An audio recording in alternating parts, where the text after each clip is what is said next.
Welcome back to the channel. This is the Action Figure Grader, and today is Thursday, and it's time to cover the vintage collection.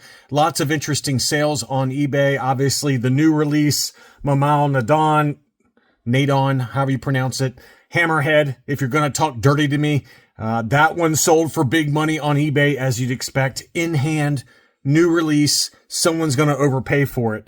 And there was an unpunched VC04 Luke Skywalker. Tough one to find there.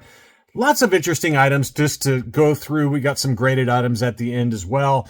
Let's take a closer look. First one is an unpunched VC13 Darth Vader name pill Anakin Skywalker from Revenge of the Sith. So that one is a tough one to get. Obviously, the Anakin unpunched is the really tough one, but this one was in really nice condition and sold for $155 in a buy it now situation. Pretty much either one of them unpunched is very desirable, and the Darth Vader name pill is the one that you can find without too much trouble, but the Anakin is the one that's really, really tough to get a hold of. The Anakin Skywalker name pill. Revenge of the Sith VC13. But that one did sell $155. We had a foil General Grievous. This one was also in pretty good shape, just maybe some light edge wear. $120 on that one. And that's one that's been popping up here fairly regularly. General Grievous, both the regular card as well as the foil Ultimate Galactic Hunt. On to Power Droid. There were some recent sales from Power Droid. He's kind of known among vintage collection collectors to have very nice high-grade case-fresh examples that are always shipped in a star case. So first we've got VC20 Yoda. That one sold for $60. That's a pretty good deal there. And that one's really come back down, as we've talked about in other videos. The standard card image, not the Canadian, which that one's actually also come down as well. But this one used to be kind of $80 to $85. Now $60 is about the max you really need to pay for VC20 Revenge of the Sith Yoda. We had an unpunched Revenge of the Jedi offer list, so no paperwork inside there. So this is the one from the SDCC Death Star box set, and we've got more on that at the end of the video. This VC09 was also from Power Droid. That one sold for $120 plus shipping. He also had the Boba Fett Error Canadian Darth Vader. This was a punched example of VC08. So you can see there it's got the Boba Fett misspelling on the offer. And these Canadian cards are pretty desired among collectors. That one sold for $120. He's got some others available right now, but that one for Darth Vader did sell for $120. Here was the big one, though. This one was a big number in the current market environment. This is a VC04 unpunched Luke Skywalker Bespin, and while there are certain unpunched that are tougher to find, this is certainly one of them. I'm not sure I would be willing to spend $500 in the current market environment. I feel like in an auction, this one wouldn't even touch $400. Let me know in the comments what you think about that particular hot take as you're leaving me a like. But, again, VC04 unpunched, it is tough to find. It is really tough to find. This one, the Magna Guard, obviously the Anakin Skywalker name pill for VC13. There's a few others that I can't think of off the top of my head, but that was definitely one of them. And it does appear to be case fresh. I mean, it looks beautiful. Don't get me wrong.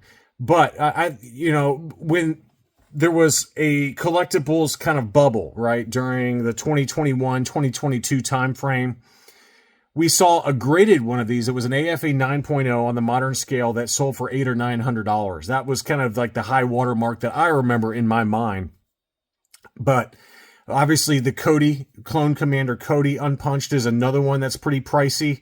That one also has come down. We saw during the bubble that was going for like $1,300 ungraded. Now you can find them listed on eBay for $600-ish, somewhere in that ballpark.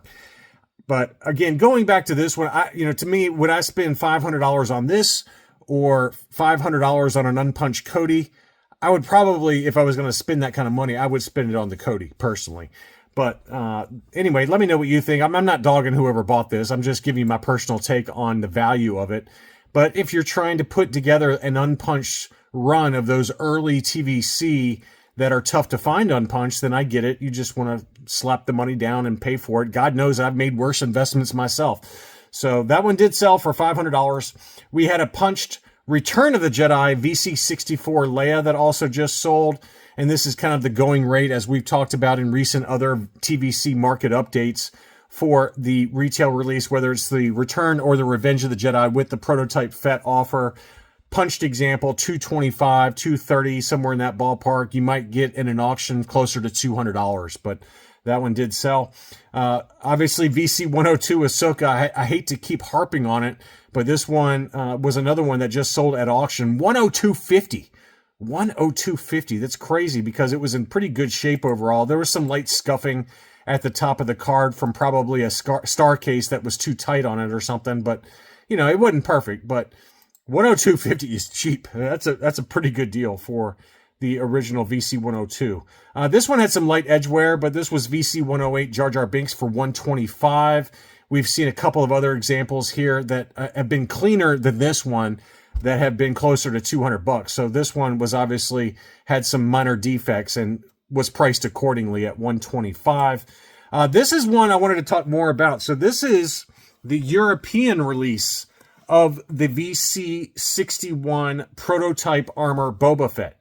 And you'll see there, it's got the blacked out kind of stickers on the front, or it was just, you know, no warning labels that you typically see on a US release. So I don't think it's stickers. It's just black, you know, it's just black with a 4+ there. But how you can tell it is on the back. It's got the multi-language warnings at the bottom of the back of the card back. So that's how you know that this is the European release for it. And this one was not perfect. It had some edge wear and maybe even a slight crease there going through the recycle logo there. But it's tougher to, yeah, you can see there. This is a good look at it. You can see the crease going through it. So even though it was still creased, it still sold at $115. But it's just a very tough variant to track down. You don't see it very often. And shout out to the blacked out Ewoks on YouTube. He sent me one of these as a gift. It was still sealed in the shipper box. So great looking example there for the prototype armor Boba Fett on the European card back. Next up was Darth Revan. Another one of these sold, and this one's kind of still hovering anywhere from $85 to $125. This one sold for $119 free shipping. Here is Mamau Nadon Hammerhead, and what do you guys think about that? I saw a lot of complaints in the Vintage Collection Facebook groups complaining that this was one of those oversized deluxe card backs. I honestly think that it was the right choice. And it's a bigger figure, number one, but it also was packed with a ton of accessories. So the blister is larger. And people were complaining about having, you know, this in a larger card back. And, you know, obviously they'll probably reuse this for the mayor from the Book of Boba Fett, reuse this figure mold. To me, I feel like this does justice to that particular original trilogy character. And it needed the larger card back to account for all of the different accessories that it was packed with. So my personal feel is it was the right choice, but let me know, you know, in the comments what you guys think, whether it would have been better to have this on a smaller standard size card back. But that one did sell for $100. It was in hand, new in hand. Everyone always goes crazy and they've got to overpay for the new releases. This will be back to $20 to $25 within a few months. So that one did sell at $100 though. We also did have a Jar and Carbonite that sold. This is from the SDCC Lost Line box set. And this was a beautiful unpunched example in really clean condition. That one sold for $500, which is about the going rate. You might see $450 or so in an auction, but that one was a very, very clean example. So I can understand paying up for that one a little bit. Some vehicles, we had the TIE Interceptor. That one sold for $290. That seems to be really holding its value very well. And in all fairness, this one was a very clean example. Very, very nice example for the TIE Interceptor for $290 free shipping. We had yet another Katana that sold. This one was still sealed, it looked like. And it's got the sail barge behind the workbench book that was also still sealed. Very, very nice example. Still sealed inside the shipper box for $2,600. Big number, plus shipping on that one. So $2,700 for the Katana sail barge.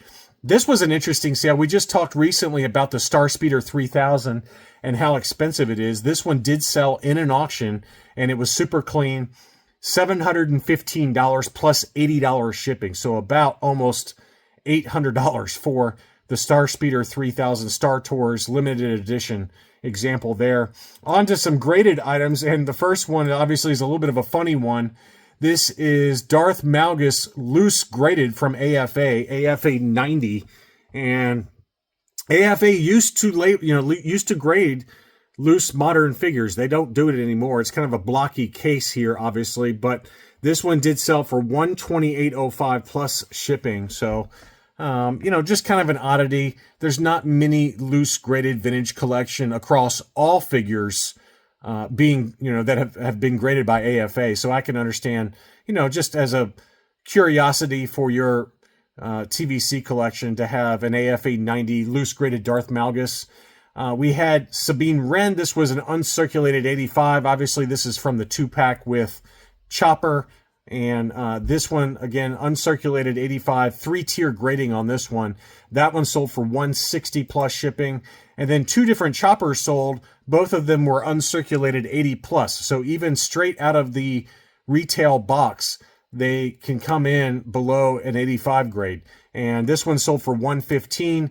And this one also sold, it might be the same one that got relisted from this was the same one that was a best offer accepted, and then they didn't pay, I guess, so they relisted it at what the best offer accepted was, which was $115. So $115 for a U80 plus Chopper.